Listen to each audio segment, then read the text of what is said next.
అసెంబ్లీలో ఏం జరిగిందనేది రాష్ట్ర ప్రజలందరూ చూశారు.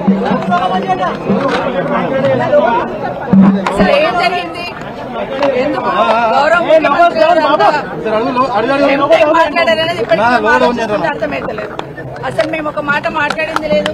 కేటీఆర్ గారు మాట్లాడుతూ ఉన్నారు. ప్రభుత్వం ఏం చేస్తున్నది, గత ప్రభుత్వం ఏ విధంగా చేస్తున్నారు, ఏ విధంగా తప్పుడు మాటలు మాట్లాడుతున్నారు ఇప్పుడున్న ప్రభుత్వం అనేది లెక్కలతో సహా వివరించే ప్రయత్నం చేస్తా ఉన్నారు. అవన్నీ కూడా వింటా ఉన్నాం. ఎందుకంటే అప్పుల పాలైపోయింది, ఎత్తి కడుతున్నాము అనేది తప్పుడు సంకేతాలతో ప్రజలందరికీ తప్పుడు మాటలు మాట్లాడుతూ తప్పుడు ఇన్ఫర్మేషన్ ఇచ్చుకుంటూ హామీలు తప్పించుకునే ప్రయత్నం చేస్తున్నారు కాంగ్రెస్ పార్టీ వాళ్ళు. అదే విషయాన్ని ఈ రోజు గౌరవ మంత్రి గారికి, గౌరవ శాసనసభ్యులు కేటీఆర్ గారు మాట్లాడే ప్రయత్నం చేస్తున్నారు. అసలు ఏంటి బడ్జెట్, ఏంటి, ఎంత ఉంది, ఎంత మిగులు బడ్జెట్ ఉంది, ఇంట్రెస్ట్ కట్టినా వెల్ఫేర్ స్కీమ్స్ ఇచ్చినా కూడా ఎంత డబ్బులు మిగులుతాయి అని చెప్పే ప్రయత్నం చేస్తా ఉన్నారు. అవన్నీ వింటున్నాం మేము కూడా చాలా శ్రద్ధగా. అసలు ఒక మాట మాట్లాడలేదు, ఒక డిస్టర్బెన్స్ చేయలేదు, అట్లీస్ట్ నేను మైక్ అడగలేదు. కానీ సమయం సందర్భం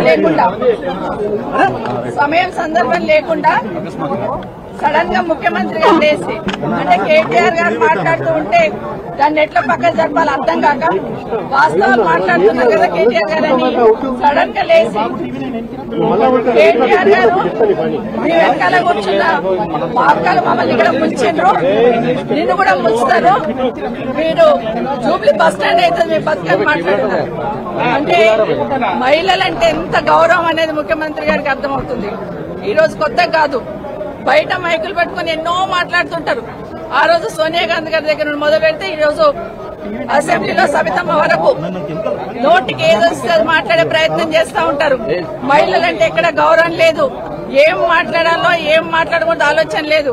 ఒకటి అడుగుతున్న రేవంత్ రెడ్డి గారు, మీరు ఈ పార్టీలోకి రాకముందు నుండి ఈ పార్టీకి సర్వీస్ ఇచ్చిన వాళ్ళం, మేము భుజాన జెండా వేసుకుని పనిచేసి ఆ పార్టీ అధికారంలోకి రావాలని కోరుకున్న వాళ్ళం, నేను గాని సునీత గాని.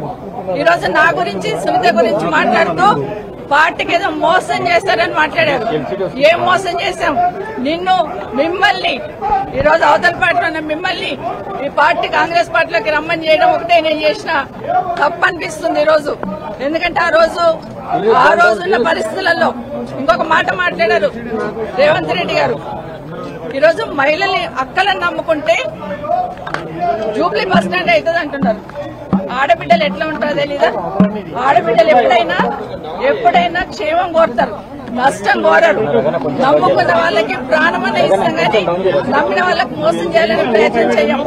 కానీ ఈరోజు ఏదైతే రేవంత్ రెడ్డి గారు మాట్లాడారో, ఒక సునీతమ్మకు సబితమ్మకు జరిగిన అవమానం కాదు ఇది. యావత్ తెలంగాణ మహిళల గురించి మాట్లాడిన మాటలు ఇవ్వండి. ఇప్పటికైనా ఎందుకంటే రేవంత్ రెడ్డి గారు ఒకటి గుర్తుపెట్టుకోవాలి. ఈరోజు ఆడబిడ్డలను అవమానించి ఆడబిడ్డల వ్యక్తిత్వాన్ని అవమానించినాడు. ఒక అసెంబ్లీలో ఉన్న మమ్మల్ని మాత్రం అవమానించడం కాదు, అక్కల్ని నమ్ముకుంటే బతుకు బస్ స్టాండ్ అవుతుంది అన్నట్టు మాట్లాడినావు. ప్రతి ఇంట్లో ఆడబిడ్డలు ఉంటారు. తెలంగాణ రాష్ట్ర ఆడబిడ్డలందరూ ఈరోజు ఆలోచిస్తున్నారు ఒక ముఖ్యమంత్రి స్థాయిలో ఉండి. ఎందుకంటే ఈరోజు ఆ స్థానంలో నేను ఈరోజు వచ్చి అసెంబ్లీకి వచ్చి 24 సంవత్సరాల కింద వచ్చినప్పటి నుండి ఆ సీట్ ఏదైతే ఉందో ఆ సీట్ మీద చంద్రబాబు నాయుడు గారిని చూశాను, రాజశేఖర్ రెడ్డి గారిని చూశాను, రోషయ్య గారిని చూశాను, కేసీఆర్ గారిని చూశాను, కిరణ్ కుమార్ రెడ్డి గారిని చూశాను. ఈరోజు మిమ్మల్ని చూస్తున్నాను. ఈరోజు మీరు ఆ సీటుని అగౌరవపరిచారు. మహిళల్ని కామెంట్ చేసి నిండు సభలో ఆ సీటుకున్న గౌరవాన్ని తగ్గించారు. నిజంగా మీ గౌరవం ఉండాలంటే మీరు బేషరతుగా క్షమాపణ చెప్పండి. ఒక్కటి గుర్తుపెట్టుకోండి రేవంత్ రెడ్డి గారు, ఈరోజు మహిళల గురించి మాట్లాడుతూ బతుకు బస్టాండ్ అన్నారు చూడండి, అది చాలా బాధ అనిపిస్తా ఉంది. మేము నమ్మిన వాళ్ళకి మేము నష్టపోయినా పర్లేదు, మా అన్న తమ్ముళ్ళు బాగుండాలని కోరుకుంటాం. మేము ఏ ఆడబిడ్డ అయినా కూడా క్షేమం కోరుకుంటుంది. కానీ ఈరోజు కేటీఆర్ గారిని మేము ముందు పెట్టుకుని ఆయన బతికేదో బస్ స్టాండ్ చేసుకునే లెవెల్లో మాట్లాడారు కదా, ఇది బేషరతుగా క్షమాపణ చెప్పమని కోరుతున్నా. కానీ రేవంత్ రెడ్డి గారు ఇంకోటి గుర్తుపెట్టుకోవాలి, ఈరోజు రేవంత్ రెడ్డి ఆ సీట్లో కూర్చున్నారంటే పొద్దున్న లేస్తే ఇందిరమ్మ పేరు చెప్తారు, సోనియా గాంధీ పేరు చెప్తారు. కానీ అదే సోనియా గాంధీ బలిదేవత అని మాట్లాడింది ఎవరనేది దేశ ప్రజలందరికీ తెలుసు. ఈరోజు ఆ సీట్ మీద కూర్చున్నామంటే ఒక ఇందిరమ్మ కావచ్చు, సోనియా గాంధీ కావచ్చు, లేకపోతే సబితమ్మ కావచ్చు. ఆ పుణ్యాన్ని అక్కడ పోయి కూర్చున్నారని దయచేసి గుర్తుపెట్టుకోమని చెప్తా ఉన్నాను. ఇప్పటికైనా మీరు మాట్లాడి వెళ్ళిపోయి ఉన్నారు. మరి నా పేరు తీసుకున్నారు, మరి మాకు మాట్లాడే అవకాశం ఇవ్వాలి కదా. అసెంబ్లీలో మాట్లాడే అవకాశం ఇవ్వకుండా దొంగల్లాగా పారిపోయినారు. ఈ రోజు అది కూడా చెప్తున్నాను, ఎందుకు పారిపోయినారు? మా సమాధానం మీద ధైర్యం కూడా మీకు లేదా? భట్టి గారు గౌరవనీయులు డిప్యూటీ సీఎం గారు చాలా గౌరవంగా ఉంటాం, గౌరవంగా మాట్లాడతాం. వచ్చి మాట్లాడుతూ ఉంటే మాకు ఉపశమనంగా ఏదన్నా సంధాయిస్తారేమో అనుకున్నాం. కానీ వారు మాట్లాడుతూ కూడా మాట్లాడిన మాటలు నిజంగా బాధాకరం అనిపిస్తున్నాయి. ఆ రోజు ఏదో అపోజిషన్ లీడర్ గా నా పదవి పోయిందని మాట్లాడున్నారు. మరి మీ పక్క సీట్ ఈ రోజు మీకు వచ్చే అవకాశం ఉండే కదా, ఎందుకు ప్రయత్నం చేసుకోలేదని బట్టి గారిని కోరుతా ఉన్నాను. ఈ రోజు మీ పార్టీ అధికారంలో ఉంది కదా. అన్నిటికన్నా ముఖ్యంగా ఒక మాట అన్నారండి గౌరవనీయులు డిప్యూటీ సీఎం గారు, ఏ ముఖం పెట్టుకొని ఈ అసెంబ్లీలోకి వచ్చారన్నారు. మా కర్మగాలే వచ్చాం. ఏం కాదు, వాళ్ళు బస్ స్టాండ్ ఫాలో అవుతారు. ఇది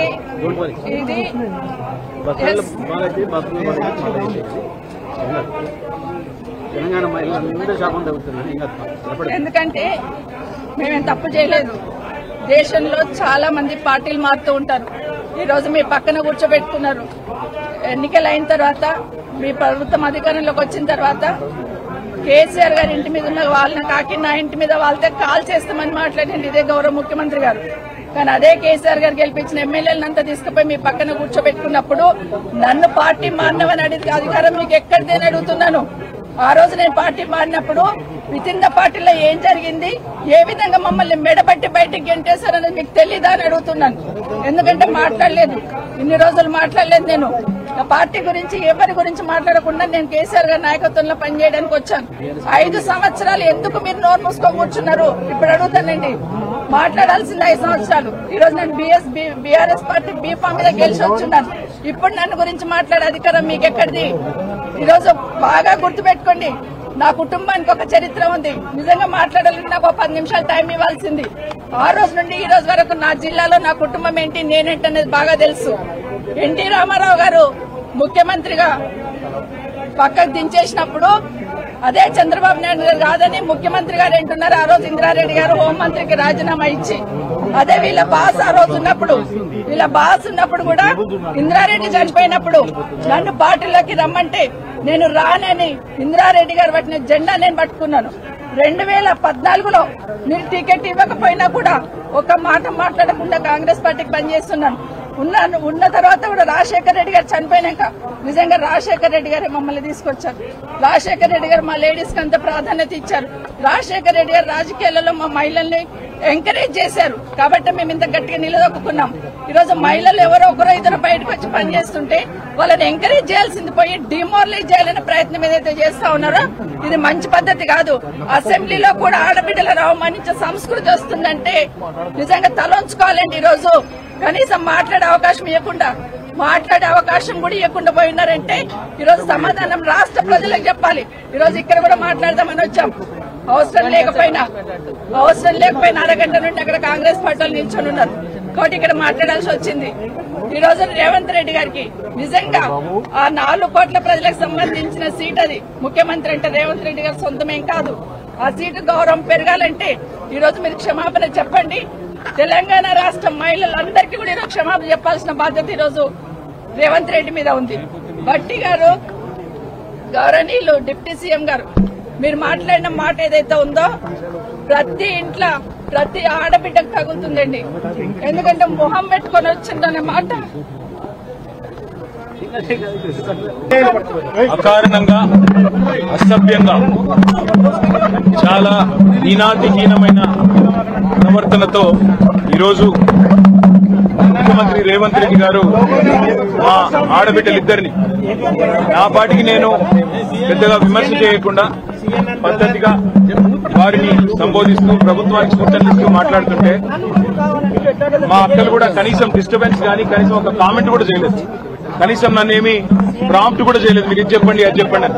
అట్లాంటిది ఈరోజు అకారణంగా ఎందుకు నోరు బారేసుకున్నాడో తెలియదు కానీ చాలా అసభ్యంగా హీనాతిహీనంగా ఏ నాయకుడు కాదు ఏ మనిషి కూడా మాట్లాడనంత అసభ్యంగా మీ అక్కలను నమ్ముకుంటే ఇక్కడ నన్ను ముంచిండ్రు, మమ్మల్ని ముంచిండ్రు, రేపు నీ బతుకు కూడా జూబ్లీ బస్ స్టాండ్ అవుతుందని మాట్లాడిన నికృష్టమైన మాట ఏదైతే ఉందో తప్పకుండా రేవంత్ రెడ్డి వెంటనే తెలంగాణలోని ఆడబిడ్డలందరికీ క్షమాపణ చెప్పాలి. ఎందుకంటే ఈ అవమానం జరిగింది ఒక్క సవితక్కకు, సునీతక్కకు, లక్ష్మక్కకు కాదు.